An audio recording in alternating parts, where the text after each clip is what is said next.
Bidi. Bem, Bidi está com vocês. Eu o saúdo, e vamos prosseguir, se quiserem, nossas discussões. Então, eu escuto o que vocês têm a submeter-me, a perguntar-me. Questão. Sendo absoluto sem forma, na consciência, como vocês podem comunicar-se conosco através desse canal? Isso eu já disse. É um princípio que corresponde a algo que poderia assemelhar-se ao que vocês poderiam nomear, daí onde vocês estão, um mecanismo de ultratemporalidade. Existem conexões possíveis que escapam, de algum modo, da curva do espaço-tempo, que permite escapar da ilusão da pessoa, ao mesmo tempo, sendo uma pessoa que se comunica a partir desse espaço-tempo específico, esse tempo aqui. A problemática é que você considera, como sempre, que a linearidade seja inexorável, que a localização, em uma pessoa, em um assunto, seja inexorável. Isso concerne apenas a consciência, quer ela seja limitada, separada ou unificada. Você tenta representar-se mecanismos de funcionamento que não têm curso, além de certo limite, esse limite que é assimilável à infinita presença. Não há, portanto, nem linearidade, nem localização, qualquer mecanismo, no sentido em que você quereria entendê-lo, concernente à possibilidade de um absoluto sem forma, e, portanto, para além de toda pessoa e de toda identidade, de exprimir-se no limitado. Mas o absoluto está bem além do ser, está bem além do não ser. O absoluto contém tanto a fonte, como a consciência, limitada ou não limitada, a manifestação e a não manifestação. No absoluto, o tempo, o espaço, a linearidade não existem. Só a percepção de sua própria consciência limita-o nas possibilidades, tanto de compreensão, como de experiência desse mecanismo. Mas não se trata de uma entidade que exista, de algum modo, em um espaço ou uma dimensão, que venha exprimir-se para além das pessoas, para uma pessoa a outra pessoa. Isso não funciona assim. Questão. Quando se está nos braços do Pai, com o amor do Pai, aonde ir? Você já viu os braços do Pai?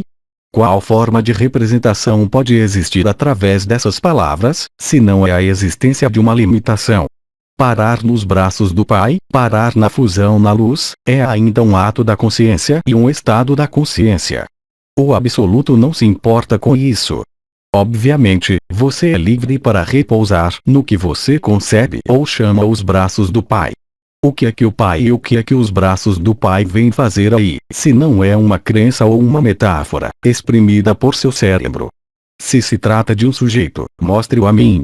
Se se trata de um objeto ou de uma parte desse sujeito, descreva-o a mim. Você seria, efetivamente, incapaz disso, demonstrando-se, com isso, que o que você chama os braços do Pai é ou um ideal, ou uma sensação, ou uma percepção. Mas, necessariamente, limitada. Você subentende com isso que há um objetivo a atingir, separado e exterior a você, nomeado Pai. Mostre-o a mim. Descreva-o a mim. Questão. Estar nos braços do Pai pode ser o Filho, mas isso releva, então, da dualidade. Mas o absoluto nada tem a ver com a dualidade, nem com a unidade. O Pai e o Filho são dois.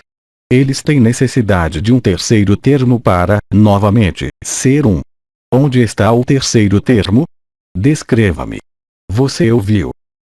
Questão. O terceiro termo é o amor. O amor é o que sustenta a manifestação. Toda manifestação é um ato de amor. Toda manifestação é uma separação. Considerar que há um pai, um filho, o amor, uma identidade ou uma fusão entre o pai, o filho, pelo amor, é uma fusão com a fonte. Isso pode confinar a auto-observação do contentamento, reencontrado no último samadhi, mas isso não é, em nada, absoluto. Enquanto existe uma vontade de sensação, de representação, de identificação, de personalização, não há absoluto, mesmo se ele seja um ideal. Enquanto há separação, mesmo sustentada pelo amor, há manifestação em um tempo, em um espaço dados. O que eu quero porém revelo é que é extremamente perigoso dar denominações não vividas por si mesmo, mas que representam, de algum modo, um ideal projetado. Enquanto há identificação de um pai, de uma fonte, há uma distância. A distância vem da identificação, quer ela seja a sua pessoa que projeta um ideal sobre outra pessoa, que tem para você carga emocional ou protetora. Enquanto esse gênero de diligência não é parado, pelo questionamento, pela refutação, há uma aceitação, por convenção, de expressões desse gênero.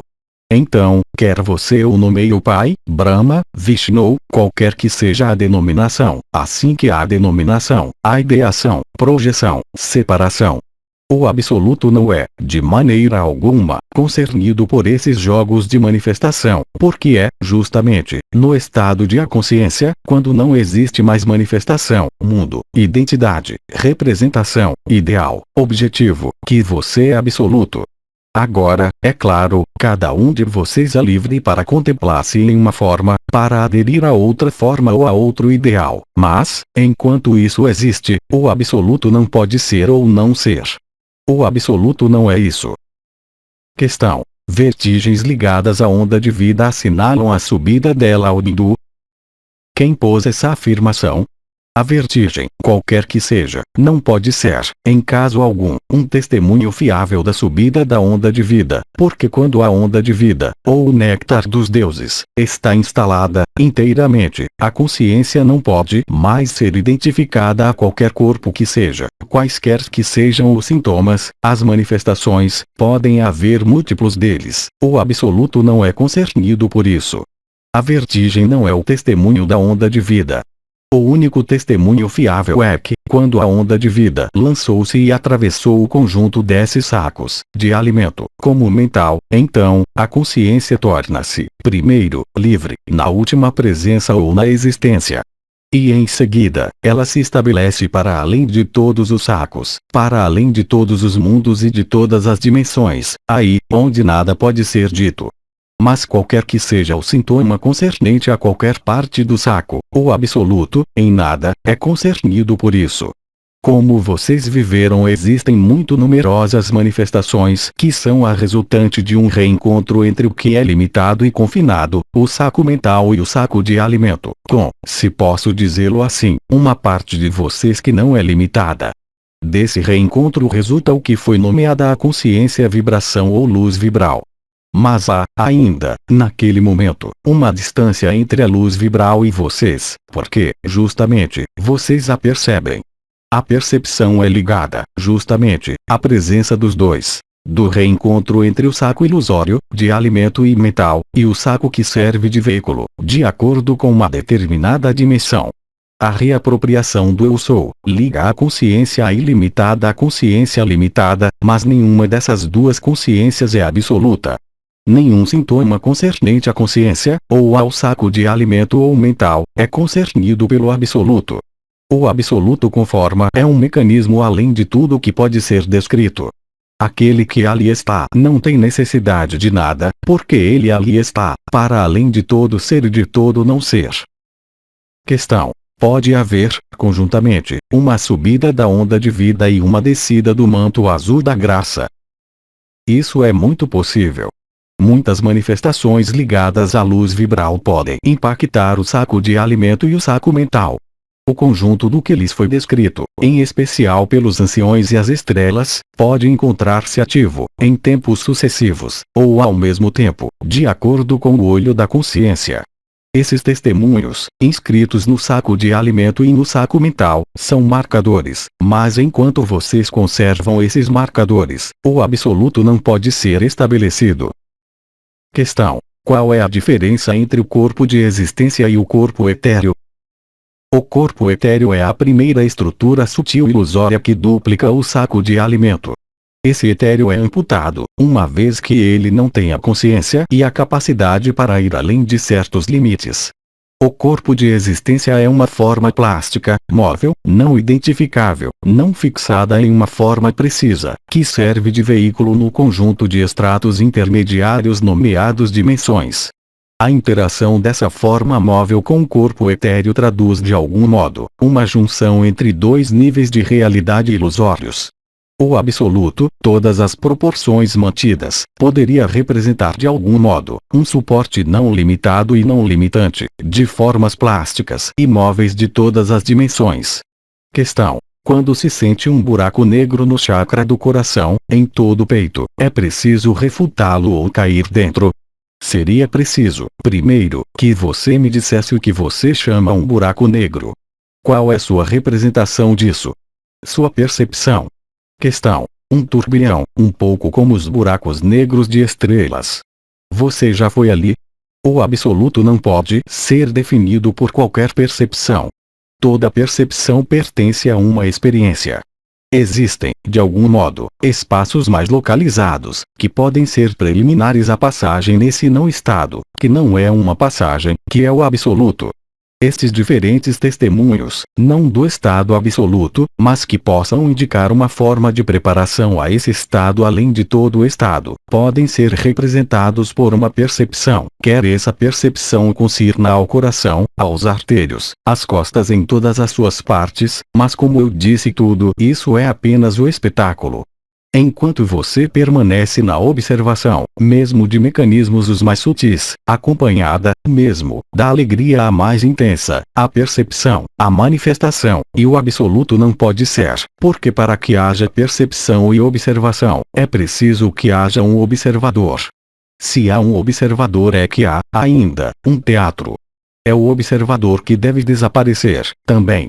Portanto, quer isso seja um buraco negro, quer seja um fogo, quer seja uma luz, qualquer que seja a percepção, ela pode ser, certamente, o testemunho indireto, de um sentido, de um caminho, de uma direção. Mas, enquanto há caminho ou direção, o absoluto não está aí. Enquanto ele sempre esteve aí. O único obstáculo será, sempre, a pessoa em seu confinamento, em suas limitações ou, ainda, nos mecanismos da supraconsciência ou supramental.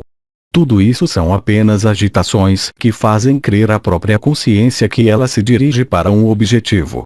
O absoluto não é um objetivo. Ele é o que vocês são, que jamais se moveu, que está presente em todo ponto e em todo centro, que jamais se manifestou, que jamais se identificou, nem mesmo projetou. O único obstáculo para o absoluto é vocês mesmos, através da identidade, através da projeção, através de um ideal. Enquanto a pessoa crê ter algo, ela é um obstáculo ao absoluto. Lembrem-se, tudo ao que você se tem, tem a vocês. E eu não falo de relações e de interações, eu falo de sua própria consciência. Questão: tenho a impressão de que o buraco negro deve levar ao ponto zero. Mas tudo isso são conceitos, são ideias, são projeções. Mesmo se fosse exato e perfeitamente exato, segundo seu ponto de vista, a problemática não é ter visto exato ou não exato, mas parar de ver, esquecer-se de si mesmo, desaparecer. Se você quer conhecer o tudo, então, seja nada. Enquanto ainda existe a expressão de uma representação mental, quer você chame a isso o tempo zero ou que você me dê a equação disso, nada mudará. Só o absoluto muda o tudo. E ser absoluto, apenas pode estar presente se você desaparece. Assim que há observação, descrição, comparação, você pode estar certo de que é apenas um mental, porque a vivência do absoluto não se obstrui de qualquer descrição e não pode ser descrita. Toda justificação, toda imagem e toda percepção, é apenas um obstáculo ao que você é. Eu o convido a reler o que concerne ao teatro. Toda representação mental, toda identificação, toda analogia, mesmo a mais adequada e a mais justificada, e representará sempre e em definitivo, apenas um obstáculo para o que você é.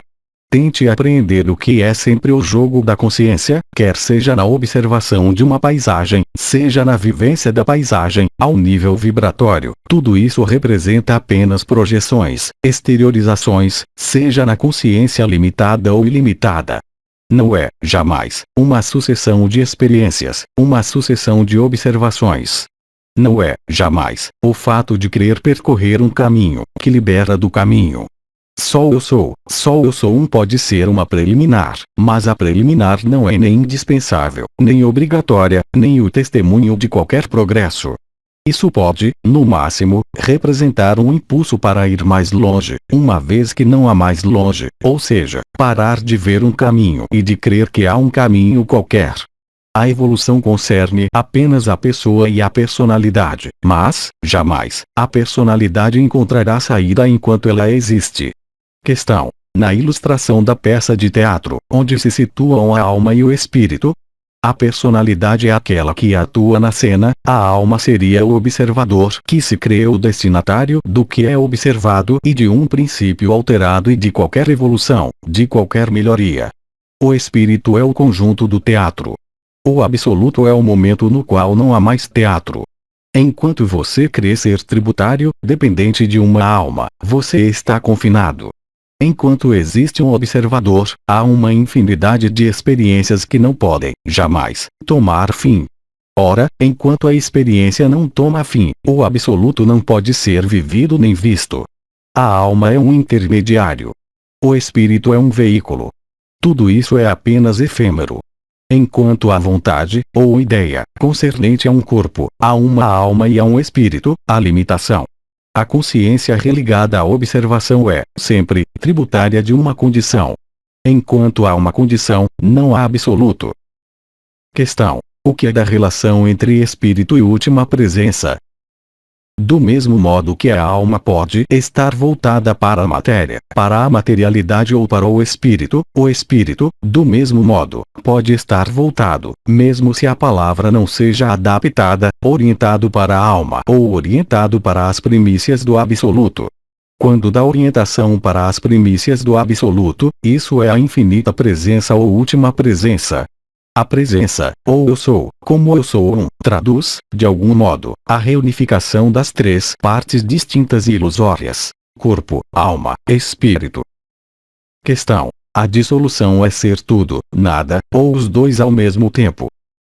Tudo depende do ponto de vista no qual você se coloca, de onde você está, inscrito em uma forma, em uma consciência. É preciso ser nada para ser tudo. Nada aqui, insignificante, no sentido, não de uma desvalorização, mas de uma clara consciência da ilusão e do efêmero. A dissolução, de seu ponto de vista e de onde você está é, necessariamente, o fato de ser nada. Você é nada, a partir do instante em que tenha rejeitado, como desprovido de sentido, tudo que é ilusório, tudo que faz apenas passar. Um pensamento passa. Você não é seus pensamentos. Sua vida, mesmo, passa. Você não é sua vida. Assim, portanto, o mecanismo da dissolução é bem mais do que a ausência de separação, como isso é vivido na fusão, mas bem mais, um mecanismo que eu qualificaria de aceitação, pós-refutação da ilusão. E ter, realmente, mudado de ponto de vista para ver, realmente, as coisas além dos sentidos, além das ideias e dos pensamentos, pelo que elas são, verdadeiramente. De onde eu estou, de meu ponto de vista, eu posso ser toda forma, toda dimensão, toda identificação, como a ausência total de identificação ou de identidade.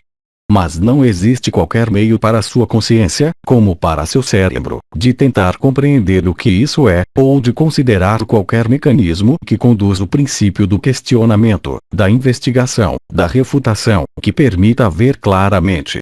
A partir do instante que você tenha visto claramente, o sentido de identidade em uma pessoa diminui, até desaparecer. Questão: em um estado meditativo, ouvir a consciência como dizer: ei, estou perdida, a que isso pode corresponder? A consciência que o diz. Quando a consciência não pode mais observar, o que é que resta a ela? Admitir-se perdida. Não há nem despertar, nem pensamentos, nem sono, nem corpo, nem mundo. Isso significa que está estabelecendo-se o centro de todo centro, presente a todo ponto. É justamente o que precede à consciência, o não ser. O ser é ligado à percepção, ao sentido de uma identidade. Assim que a consciência diz-se perdida, ela não tem mais elemento para localizar-se ou identificar-se. Atrás disso, se posso dizê-lo assim, está o absoluto. Questão: você diz que não convém refutar uma emoção, mas sua manifestação no mental. Poderia desenvolver sobre isso? Não é exatamente o que eu disse. Uma emoção está aí. Ela traduz uma reação em relação a uma história, em relação a um evento vivido, que requer uma reação da pessoa. Ver a emoção é, já, uma primeira etapa, em geral, fácil. Não é porque vocês vão refutar cóleras, que se manifestam sem parar, que essas cóleras vão desaparecer.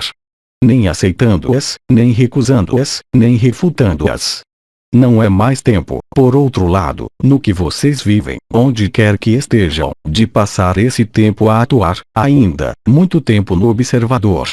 O conjunto do que foi vivido deveria, pelo menos, permitir-lhes não mais ser aquele que atua na cena do teatro, mas no mínimo, o espectador ou observador da peça. Isso permite, já, uma mudança de ponto de vista, que não é mais aquele do ator, mas aquele do espectador ou do observador.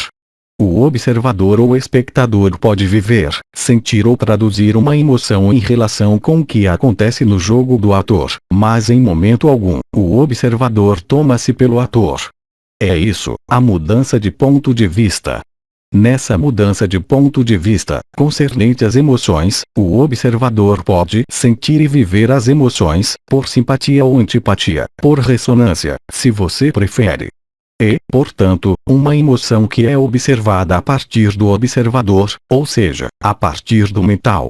E, portanto, mais fácil ver as emoções desenrolar-se a partir do observador e do eu sou, ao invés do que do ponto de vista do ator. O ator desempenha uma emoção, sugere uma emoção, que será, por simpatia, por ressonância, ou por antipatia, vivida por um processo de embebimento pelo observador. Mas vem um momento, no qual aquele que observa deve, também, desaparecer.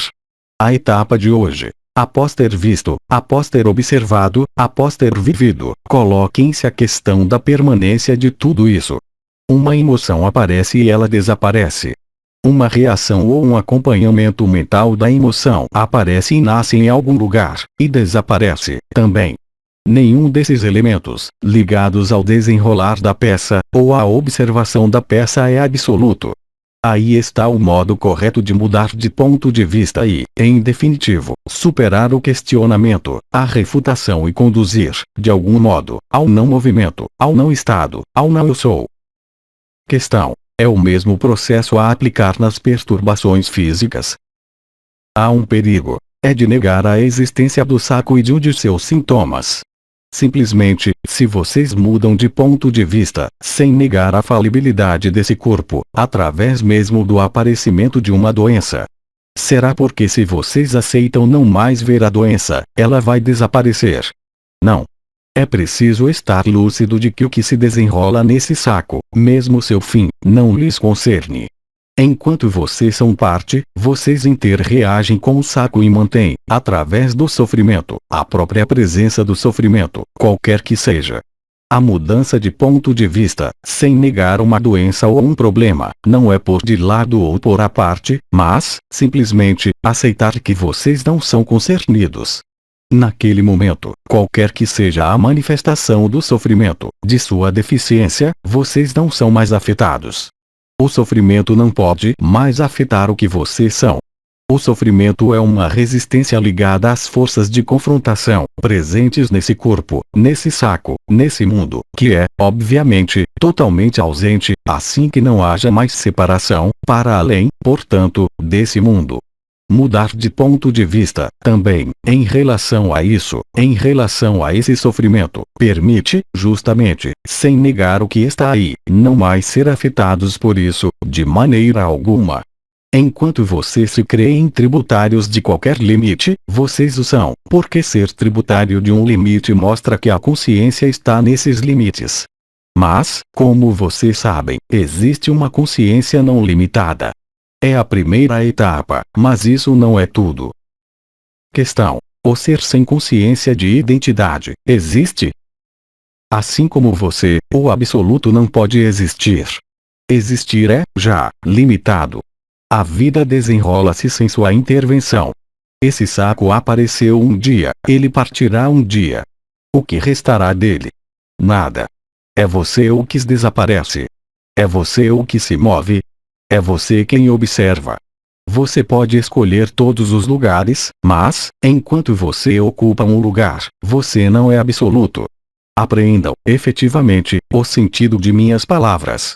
O absoluto não pode ser definido, localizado, temporizado, ser tributário do que quer que seja e, sobretudo, não de um início e de um fim. Há sempre um início e um fim para esse saco no qual vocês estão, para os pensamentos, para as emoções, para as relações, para o que entra e que sai, onde quer que seja, em qualquer atividade que seja. Tudo que pode restar como problemática é, sempre, ligado a um sentido de uma identidade. Enquanto existe a percepção de uma identidade, enquanto existe a percepção de uma evolução, vocês não são livres. O que vocês são, em verdade, é liberdade. Sendo o que vocês são, se vocês pretendem procurá-lo, vocês se afastam disso.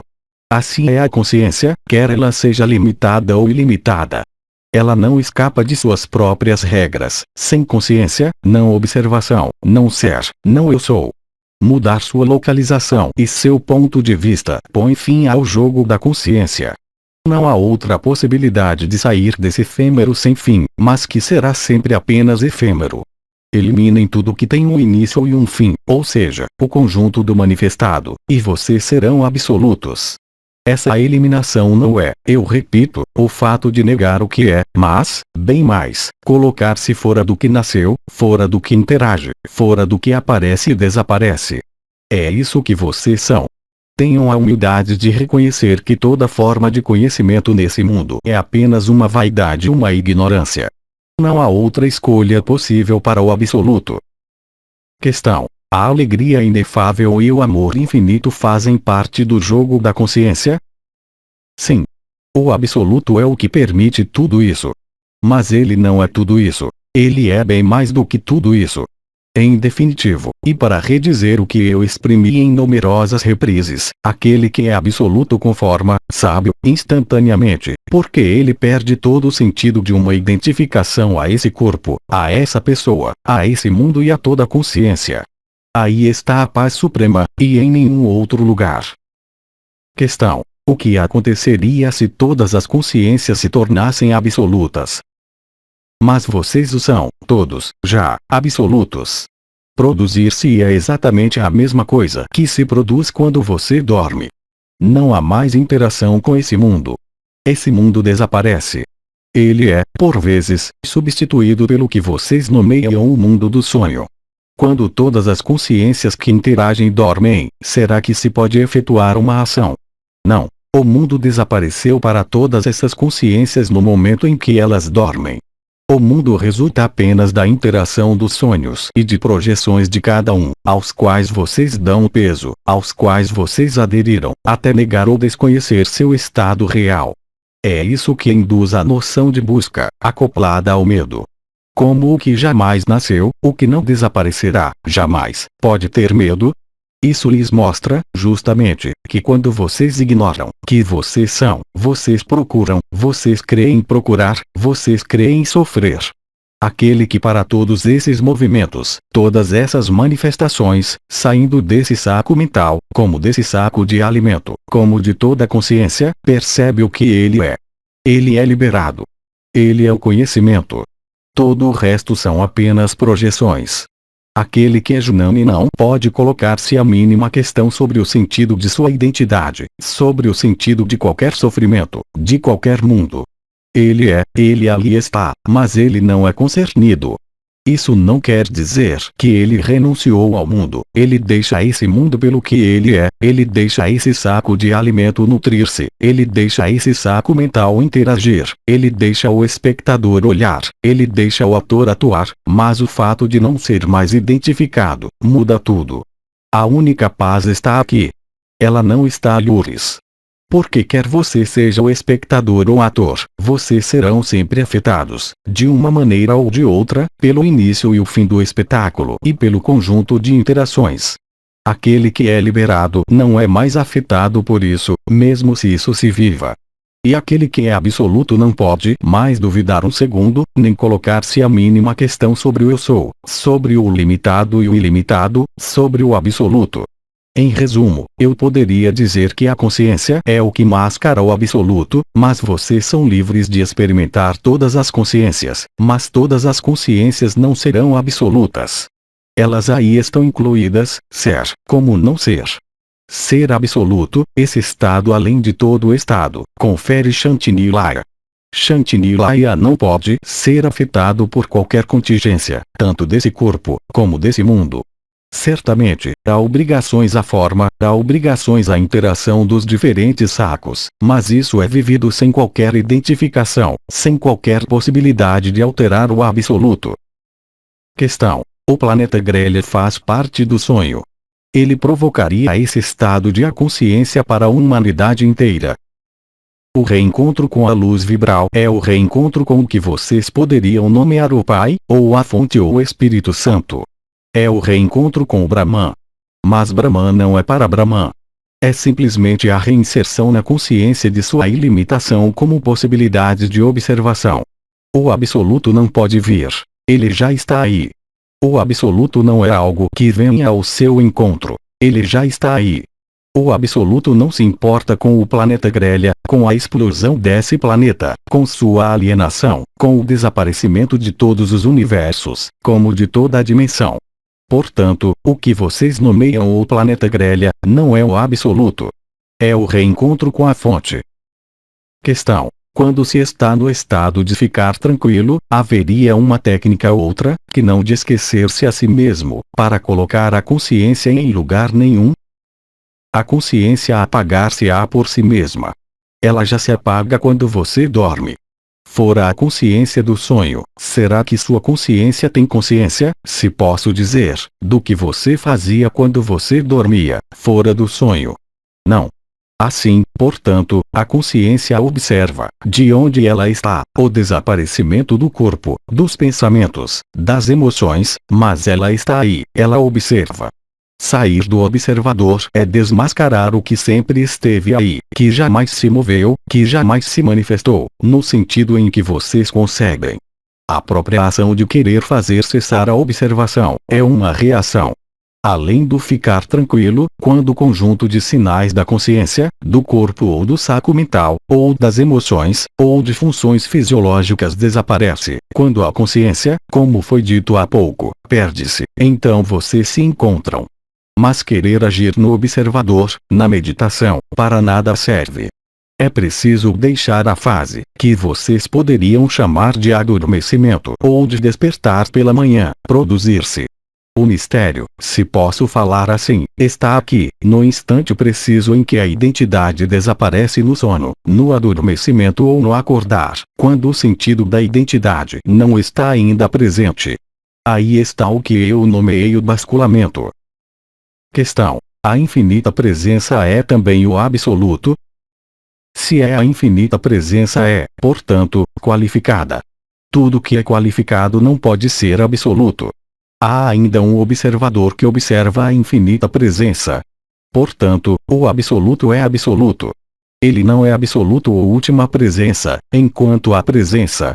Enquanto há eu sou não há absoluto, mesmo se o eu sou, como eu disse, possa representar uma preliminar, mas isso não é uma obrigação. Portanto, a última presença nada tem a ver com o absoluto, mesmo se haja, se posso empregar essa expressão, lados que se aproximem. O absoluto não está no ser, nem no não ser. Assim como o absoluto não é nem a unidade, nem a dualidade e nem a não dualidade. Mas engloba tudo isso e é bem mais. Questão: a que corresponde o fato de acordar à noite sem mais saber nem onde se encontra, nem quem se é? Como eu disse, quanto menos você compreende, melhor é. A desidentificação, a perda do ilusório e do efêmero, induzida pela luz, o que vocês nomearão o planeta Grelha, é já vivido em alguns momentos por vocês. É quando vocês desaparecem, quando não sabem mais quem são, onde estão, em qual mundo estão, que vocês se aproximam do que vocês sempre foram. Sair de Maya, da ilusão desse mundo, não é propriamente dito, acordar em outra ilusão, mesmo a mais ampla. É, justamente, o momento em que você não compreende mais, o momento em que você não sabe mais, que se produz a aproximação do que você é. Nesses momentos de desaparecimento pontuais, ou no momento do desaparecimento final, há a possibilidade de restabelecer o que vocês são, no absoluto. Para o absoluto que vocês são, não há diferença, nesse tempo que vocês vivem, entre ver aparecer uma doença fulminante, do que acordar sem mais saber quem vocês são, nem onde estão. Se vocês conhecessem um melhor modo de desaparecer da ilusão, então, vocês o teriam adotado. Mas não há outro.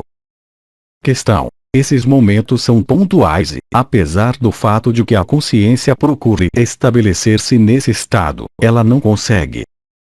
Mas a consciência não pode conseguir. A pessoa ainda menos. É, justamente, o momento em que você é liberado da pessoa, que você é livre. Não é, jamais, uma pessoa que procura a liberação, ela não pode, jamais, encontrá-la. É, justamente, o que deve desaparecer, para ser absoluto. O absoluto não pode ser uma busca, nem mesmo um esforço, portanto, como você pode ali chegar, uma vez que não há lugar algum a chegar? Enquanto você crê que há um caminho ou uma distância, essa crença é efetiva. Eu falei, longamente, da trapaça da espiritualidade, que representa apenas a materialização da soma de medos, porque como aquele que é absoluto poderia exprimir o mínimo medo? O que tem medo é o efêmero, a pessoa, porque ela sabe que desaparecerá e ela gostaria, efetivamente, de encontrar a eternidade, mas nenhuma pessoa pode encontrar a eternidade. O que resta de sua identidade quando você deixa esse corpo e esse mundo? Nada. Então, como o que é efêmero, poderia ali chegar? É impossível. E, justamente, na aceitação dessa impossibilidade para a pessoa, que há a capitulação definitiva de toda busca, de toda investigação, de toda procura e de toda a ilusão. Não antes. Questão. É a mesma coisa se se olha em um espelho sem se reconhecer. Mas você ali vê, no entanto, uma pessoa. Portanto, não é isso. O absoluto não se importa com o espelho, quer ele ali se reconheça ou não, uma vez que, justamente, o absoluto é a ausência de qualquer reconhecimento possível. Questão. Por que viver experiências de deslocalização e, depois, nada mais? Como você mesmo disse, são experiências. Esses estados atingidos são, de algum modo, apenas recompensas, nada mais. Uma vez que a experiência é vivida, uma vez que o sentido dela é integrado, para que lhe serviria reproduzi-las. A deslocalização permite dar-se conta de que vocês não são limitados a esse saco de alimento ou mental. De que há algo mais. Isso foi muito bem explicado pelas estrelas. O objetivo de nossos encontros está bem além de trocar palavras e questões/respostas. Deslocalizar-se os põe na lures, mas a lures não é o absoluto. Não pode haver regressão, não pode haver progressão. Há eventualmente experiências. Há eventualmente estados, mas nem as experiências nem os estados são absoluto. Questão. Na presença final porque se desaparece apenas certo tempo. O que explica que esse tempo seja definido, circunscrito. Devido à presença de uma forma, que você não é, mas que está aí. Esse saco tem suas necessidades. Mesmo os samadios mais longos têm um fim, a um dado momento, porque é preciso manter, de uma maneira ou de outra, esse saco, mesmo se os espaços de manutenção, os intervalos sejam muito longos, como por exemplo, para algumas estrelas. O absoluto com forma não é o absoluto sem forma e, no entanto, é o mesmo absoluto. No primeiro caso a consciência é, ainda, tributária de uma afetação. No absoluto sem forma, pode existir uma consciência, mas ela é livre de toda afetação, de todo limite. Mas o absoluto sem forma pode representar o primeiro jogo da criação, que é a passagem de consciência à consciência e de a consciência à consciência, sem dificuldade, sem questão, como uma evidência. Mas quando uma forma está presente, aí onde vocês estão, é nessa forma que vocês estão. Vocês não são essa forma, mas vocês estão aí. Se preferem, o ser é o manto do não ser, como para a cebola, mas vocês não são nem o envelope da cebola, nem qualquer de suas camadas. Do mesmo modo, vocês não são nem o ser, nem o não ser. Vocês são o absoluto que permite o ser, como o não ser. Questão. O que vivem as pessoas atingidas da doença de Alzheimer está em relação com os jogos da consciência, tais como você acaba de descrevê-los. Mas toda doença, qualquer que seja, é uma expressão da consciência, ela também. Simplesmente, de seu ponto de vista, aquele que tem problemas específicos, pode parecer-lhes não ter consciência. O que quer dizer que simplesmente sua capacidade de ação e de interação com o sonho comum está alterada, mas ainda há expressão de uma consciência, totalmente limitada, mesmo alterada. Não pode existir correlação possível entre o absoluto e qualquer doença. Não temos mais perguntas, agradecemos. Então, Bidi saúda-os e diz-lhes até uma próxima vez. Mensagem atemporal.